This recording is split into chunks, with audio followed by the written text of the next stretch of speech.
Colgate Dental Cream to clean your breath while you clean your teeth and help stop tooth decay, and Luster Cream Shampoo for soft, glamorous, caressable hair bring you Our Miss Brooks, starring Eve Arden.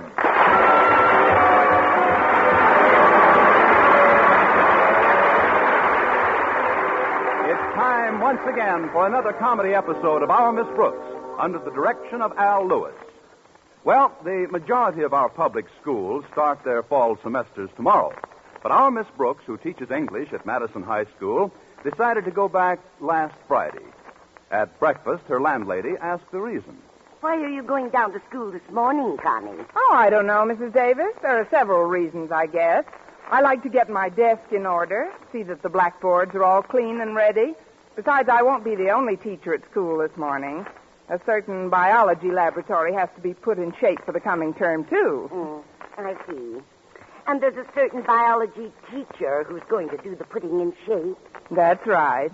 A certain male biology teacher. Mm-hmm. A certain male biology teacher named Philip Boynton. Whee! I might have known. You get a different look when you just start thinking of him. A sort of golden light floods your eyes at the mention of his name. It's like somebody stuck a fork into 2 poached eggs. Well, that's a pretty thought. But I am fond of the bashful brute. However, there's something else that's been on my mind lately. I ran into some teachers the other day, and there's a rumor that some changes are going to be made in our faculty. Nonsense, Connie. These silly rumors start flying around before every new term. Why, down at the Ladies' League luncheon the other day, I even heard that Mr. Conklin might be leaving Madison. What?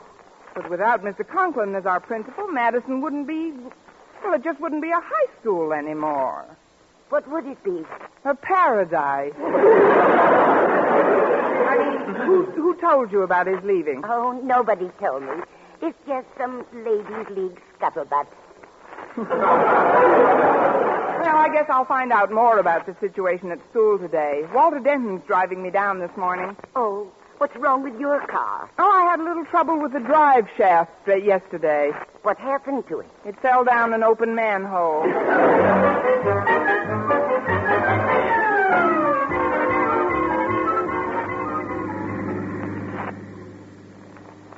It was nice of you to pick me up this morning, Walter. It's a labor of love, oh, fair one. I promised to help Harriet Conklin get things straightened out at school. Oh, is Harriet coming in today, too? Yes, ma'am. I'm picking her up on our way down. She always likes to help old Marblehead, her dad, get things ready before school officially opens.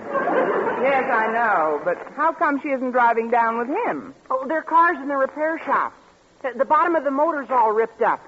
It seems some idiot left a drive shaft sticking out of an open manhole. Well, it takes all kinds of drivers to make a world, don't I? How has Mr. Conklin been acting lately, Walter? Awful. Even for him. Harriet told me yesterday he's been tense and irritable all week long. That's par for the course, isn't it? What do you suppose he's worried about, though? Oh, you got me. Well, here's the house, Miss Brooks. I'll go up on the porch and get Harriet. You wait right here. All right, Walter. Tell Harriet to hurry. It's almost 10:15 Boynton. 10. Hi, Walter. You timed it just right. Hi, Harriet. Hello, Mrs. Conklin. Is old Marble... is Mr. Conklin going along with us? I don't know if he's quite ready yet, Walter. Just a moment, I'll call him. Oh, Osgood, want to ride down to school? Who's driving? I am, Mr. Conklin. Me, sir. Me, Walter Denton. Me walk. It's just as well. Daddy's been in a pretty bad mood lately. The walk will do him good. Okay, let's get started, Harriet. See you later, Mrs. Conklin. Bye, Mother. I'll be back as soon as I help Daddy get Madison organized. All right, dear. Have they gone? Yes, Osgood. Good. There's something I'd like to tell you about, my dear. Something I wouldn't want blabbed all over town. Now, Osgood, that's no way to talk about your own daughter. Harriet never gossips. I was not referring to Harriet. I'm talking about her idiot consort. If there ever was a Marblehead, it's that boy. However, what I wanted you to know is that your husband, Osgood Conklin, principal, may soon be Osgood Conklin, assistant supervisor of schools in this area. No. Well, it's not definite, of course. As a matter of fact, I just read of my predecessor's transfer.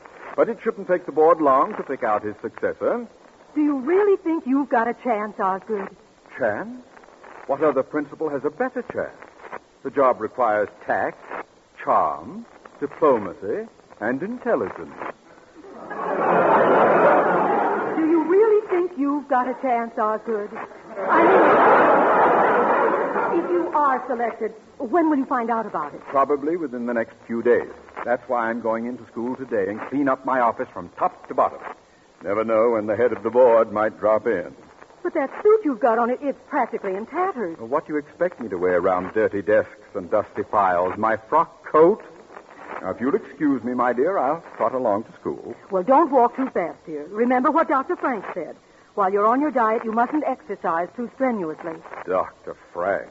Dr. Frank's fault that I've got to take off all this weight. What do you mean? If he hadn't cleared up my ulcer 3 years ago, I'd never have gotten so stout. Oh, well, food isn't everything. Before you go, dear, I'd like to ask a favor. Yes? Lucy Snodgrass phoned a little while ago and told me her washing machine is broken. Naturally, I offered to put her laundry in with ours this afternoon. That should make our laundry very happy. What do you want me to do about it? Stretch Snodgrass, Lucy's boy, is coming down to school today to clean up the gym. He'll put the bundle in your office, and I'd like you to bring it home for me. A charming assignment. Well, I'm leaving, Martha. You may kiss me now. Thank you, dear. At ease.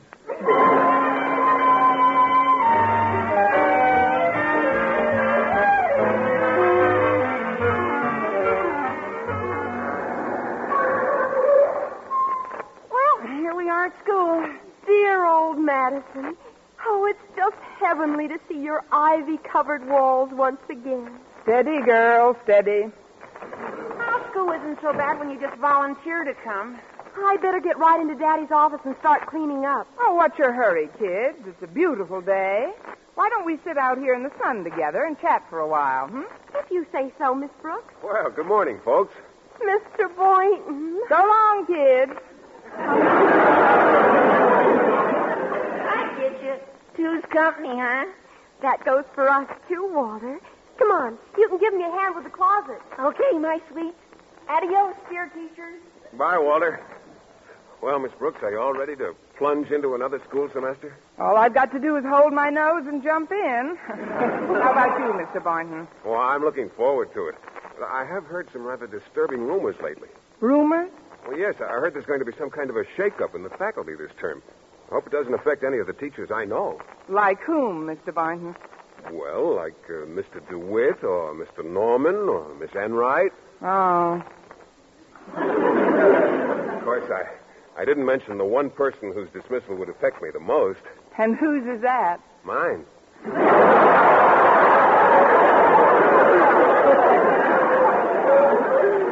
I couldn't afford to stay out of work for any length of time. It'd work a considerable hardship on my family. You mean your mother and father? Well, yes. They'd have to send me even more money than they do now. But, Mr. Boynton, what makes you so sure you're the one who's going to be fired? Oh, I'm not really sure. It's just that, well, if it were me, I wouldn't know quite what to do about it. My goodness, to hear you talk, anyone would think you were some kind of helpless moron instead of a brilliant, handsome, personable, capable scientist. Oh, me? Yes, you. That's the way you should consider yourself always. What do you suppose would happen if you lost your job here at Madison? Do you think you'd have to pack your clothes in a bindle and become a hobo? Do you think you'd have to shuffle through life like this poor tramp coming towards us? Well, no, but I should say you wouldn't. Why, you'd... Oh, excuse me, Mr. Boynton. I've just got to give this poor old bum a few cents. Here you are, my good man. Get yourself a bowl of hot soup. No, thanks. I just had breakfast. Mr. Conklin, please forgive me, sir. I didn't recognize you in that old suit. I'm wearing it because I have a lot of cleaning up to do today. Oh, of course, sir. Miss Brooks didn't mean to be... He never does. Now, if you'll excuse me. Oh, here you are, Daddy. I found this bundle of laundry in your office. Know anything about it? Yes, Harriet. It belongs to Mrs. Snodgrass. I'm taking it home to your mother this afternoon. Now, for heaven's sake, let's get into school and clean out my desk. Yes, Daddy. See you later, folks. All right, Harriet. Did you hear that, Mr. Boynton? He's going in to clean out his desk. And those old clothes he was wearing. Taking laundry home to his wife. You know, he must be the one who's been canned. Dismissed. Seems to add up all right. Oh, poor Mr. Conklin. How could the board do such a thing? All these years as a principal, and suddenly...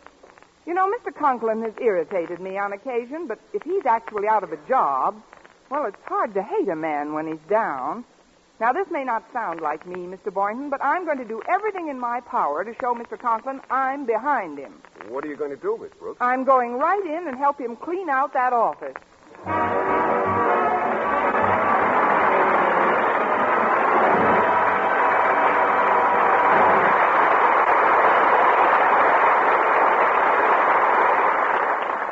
Our Miss Brooks, starring Eve Arden, will continue in just a moment. But first, here is Vern Smith.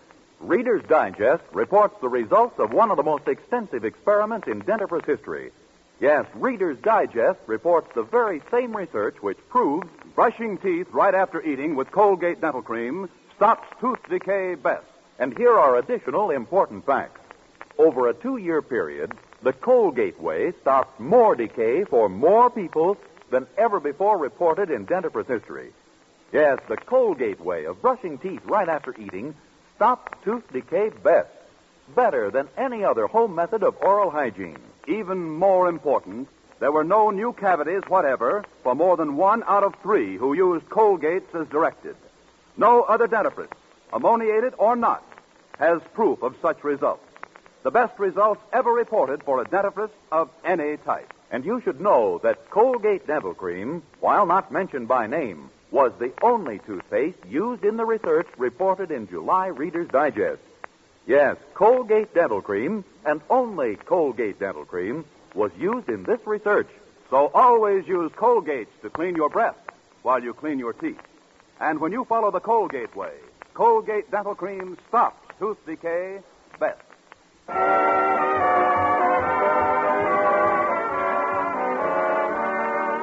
Well, Miss Brooks was practically convinced last Friday that Mr. Conklin had lost his job as principal of Madison High. But knowing what a proud man he is, she refrained from mentioning it and spent the morning getting her classroom in order for the fall semester. About noon, she and Mr. Boynton headed for Marty's malt shop across the street. Tell me, Mr. Boynton, have you confirmed our suspicions about Mr. Conklin's dismissal? Oh, no, I haven't. I've been pretty busy getting the lab in shape.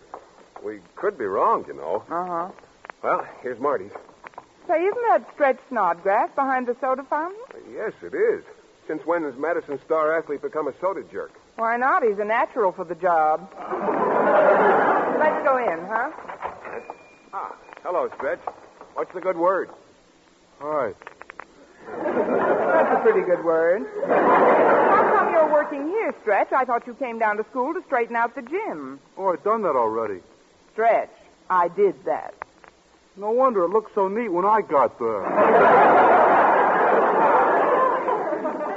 Oh, I'm just minding this place till Marty gets back. Well, where's Marty? He's out to lunch, but I'll take your order, folks. He's out to lunch? What's wrong with the food he serves here? Please, not while I'm ordering. Oh, the food here's all right, but Marty likes to change once in a while. He's over at Chasanini's. It's an Italian restaurant. You know, a pizzeria? A pizzeria? Yes, ma'am. They fix veal a certain way he likes it. Scallopini? No, they only charge 40 cents a plate. We got a veal cutlet blue plate here today that looks good. It comes with mashed potatoes and lima beans and includes dessert and coffee. Well, how much does that cost, Stretch? 6 bits. Think you'd like that, Miss Brooks? Sounds fine, Stretch. Okay. Well, how about you, Mr. Boynton? Want some? How much is 6 bits? 75 cents. I see. How much is the pork chop blue plate? Well, that's 65. He'll take that. Well, bring them closer. 2 steaks of the lamb. Good, Stretch. Now, about Mr. Conklin, Mr. Boynton, if he hadn't lost his job here, I'd feel awfully foolish if he quiet, offered... Miss Brooks, quiet. He just came in. Oh, hello there. Getting a bite of lunch? Oh, yes, sir. why don't you join us, Mr. Conklin, and sit right down here? Oh, Stretch. Coming up. Right up, folks. Here's your lunch. Oh, hi, Mr. Conklin. I'm pinch hitting for Marty today. What can I get you? I'll have some cottage cheese. Just a small portion, please. About 15 cents worth. A glass of buttermilk. The 5-cent glass. Gosh. Is that all you're going to eat? In my present condition, that's all I can afford to eat. Yes, sir. I'll get it for you right away, Mr. Conklin. Hi, everybody. Feeding your assorted faces? Oh, hello, Mr. Conklin. Walter Denton. There's room at this table, Walter. Okay, I'll just help myself to some chow off this steam table. I'll be right over. Hey, Stretch, what's underneath this gooey-looking black barbecue sauce? Oh, I don't know, Walter. I'll take it. If Denton is coming to this table, I'll sit at the farthest possible end of it. Oh, but Mr. Conklin, Please, I've little enough to eat. I might as well try to enjoy it. Well, here we are. Guess what's under this sauce? A bowl of noodle soup. No, ribs. Spare ribs. Boy, what a dish. Mind if I join you folks? I'm going to eat my lunch now, too. Well, not at all, Stretch. Sit right down here. Thanks. First, I'll bring Mr. Conklin his cheese and buttermilk. There. Thank you. Now I'll park me and my hot dogs and sauerkraut and baked beans right over here. Mr. Boynton, we've got to do something about Mr. Conklin. He sounds like he's famished. Maybe we could share some of our lunch with him. Oh, of course. Mr. Conklin, I've got a tremendous veal cutlet here. Wouldn't you like to taste a piece of it? No, thank you. Well, how about a nice pork chop, Mr. Conklin? I can't touch them. Walter, ask Mr. Conklin to have some of your spare ribs. I'm sure he likes those. So do I. Walter, I can't explain now, but your girlfriend's father's in a very bad way. He can't even afford a square meal. What? Oh, gosh, I didn't know it was that bad. Well, I couldn't stand by and let a dog starve. How about a nice spare rib, Prince?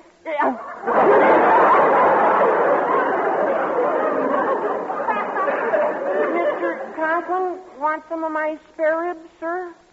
What am I, a disposal? Oh, no, sir. We just believe in share and share alike, especially with our principal. You are our principal, aren't you? Well, as to that... Oh, Daddy, can you come over to your office right away? Mr. Stone is on the phone. I'll be right there, Harriet. Tell him to hold on one moment. Right, Daddy. This is the call I've been expecting.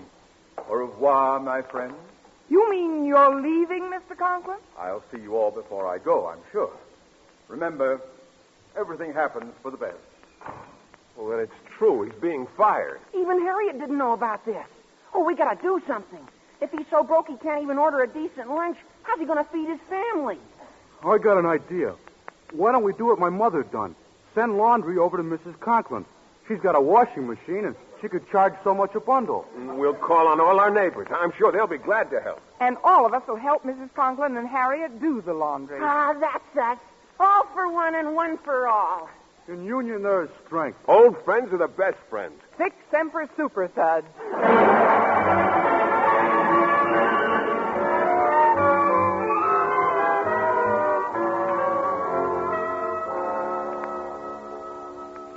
It's awfully nice of you all to help out like this, but I can't help wondering what Mother will think when she gets back from her shopping trip. It'll be a nice surprise for her, Harriet.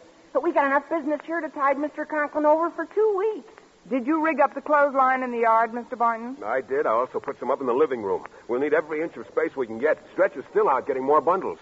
I had no idea Daddy was in such dire straits. But with friends like you, nobody could ever consider themselves poor. A friend in need is a friend indeed. Your problem is our problem. If I've said it once, I've said it twice. Sic semper super suds.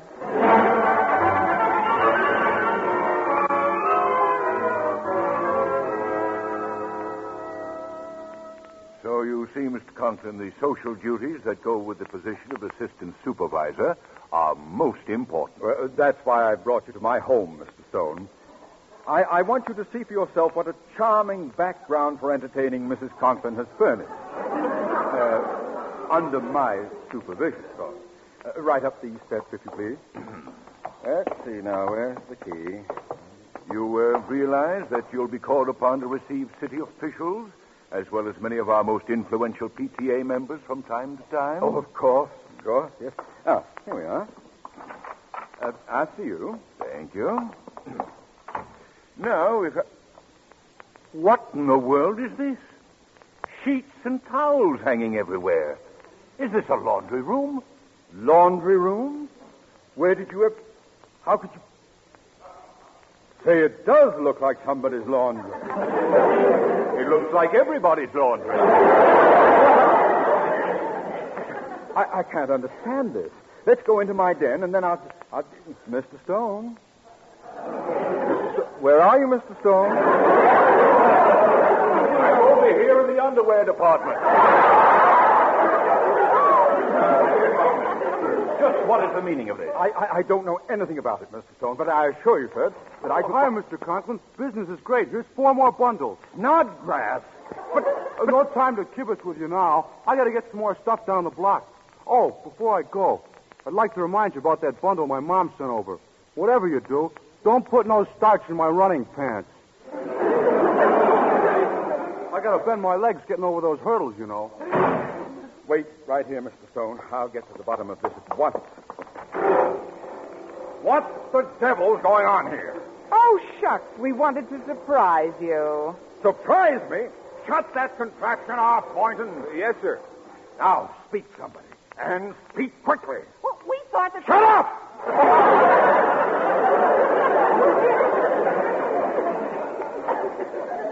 Miss Brooks, what are you people doing here? Trying to help make both ends meet, Mr. Conklin.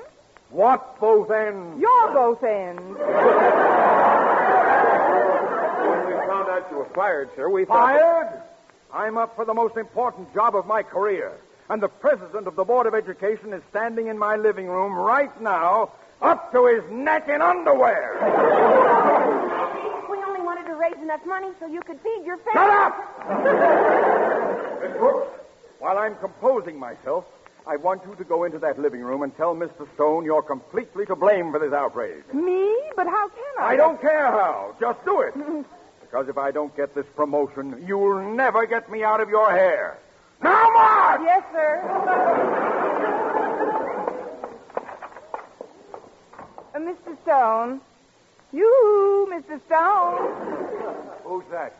Oh, it's me, sir, Miss Brooks. Where are you? I can't seem to see you. You'd have a better view, sir, if you just dropped that little flap in front of you. Never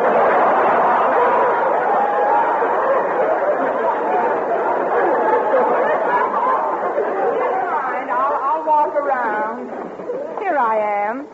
Oh, you really must forgive the appearance of Mr. Conklin's living room, Mr. Stone. Why must I? Because it's my fault. You see, my washing machine broke down, and Mrs. Conklin was kind enough to let me rinse out my personal things and hers. Do you expect me to believe that this laundry is all yours?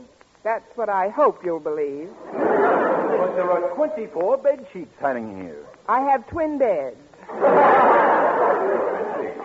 And how do you explain the fact, Miss Brooks, that there are men's pajamas hanging here? Pajamas? Well, I bought them for my hope chest. 16 pairs? I got a lot of hope. Besides,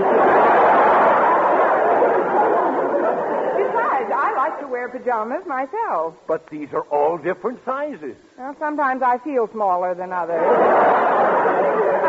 Right now, I could curl up in the cuffs. Oh, look, Mr. Stone, there's no use my trying to deceive a clever man like yourself. I'd better tell the truth. Well, it's about time. You see, we thought Mr. Conklin was about to lose his position as principal at Madison, so in order to help out until he got another job, we started this little laundry business in his home.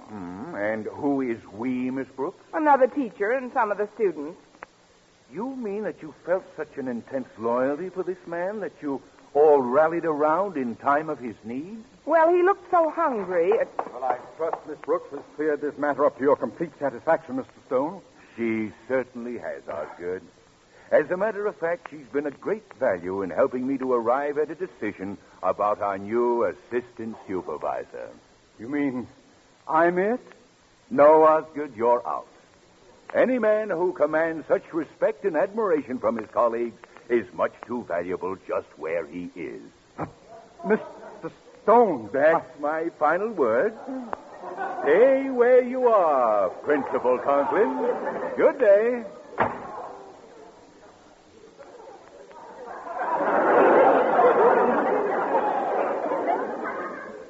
Well, Miss Brooks? I'm gonna wash that man right out of my head. I'm gonna wash that man.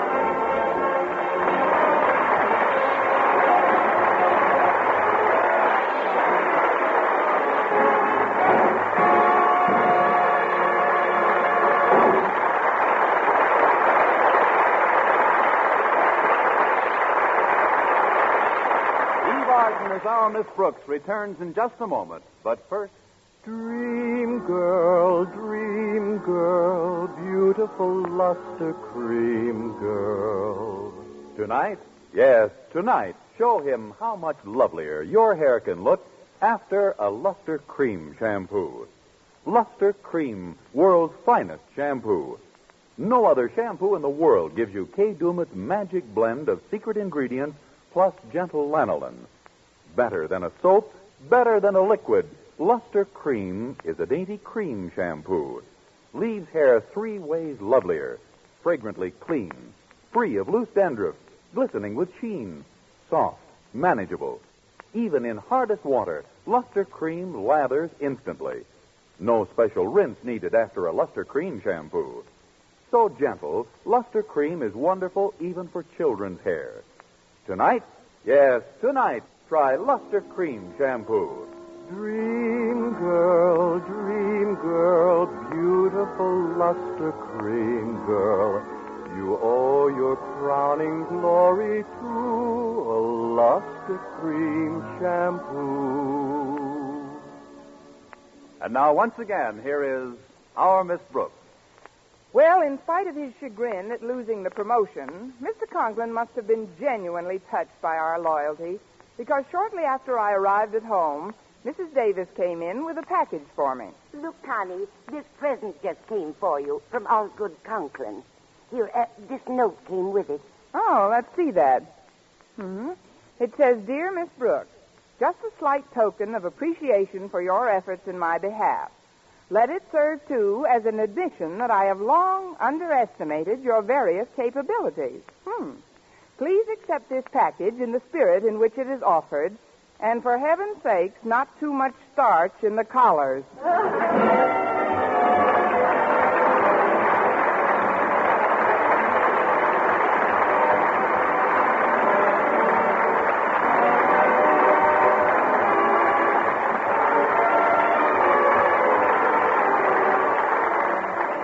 Next week, tune into another Our Miss Brooks show brought to you by Luster Cream Shampoo for soft, glamorous, caressable hair and Colgate Dental Cream to clean your breath while you clean your teeth and help stop tooth decay. Our Miss Brooks, starring Eve Arden, is produced by Larry Burns, written by Al Lewis, with the music of Wilbur Hatch. Mr. Boynton is played by Jeff Chandler, Mr. Conklin by Gale Gordon. Others in tonight's cast were Jane Morgan, Dick Crenna, Gloria McMillan, Leonard Smith, Virginia Gordon, and Bill Johnstone.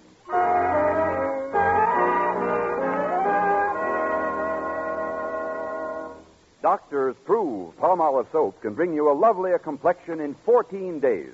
Yes, 36 leading skin specialists prove in tests on 1,285 different women that Palmolive soap facials, using nothing but Palmolive, brought new complexion beauty to 2 women out of 3. Just wash your face 3 times daily with Palmolive soap, each time for 60 seconds, massaging Palmolive's beauty lather onto your skin. Then rinse and pat dry. So start your Palmolive facials today. Remember, doctors prove Palmolive soap can bring you a lovelier complexion in 14 days.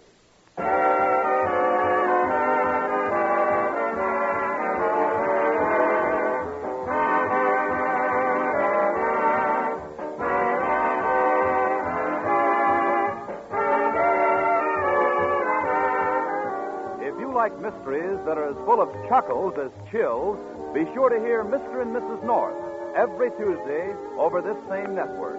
Don't miss the exciting and laughable adventures of these amateur detectives. Hear Mr. and Mrs. North every Tuesday night. And be with us again next week at this same time for another comedy episode of Our Miss Brooks. Bob Lamont speaking.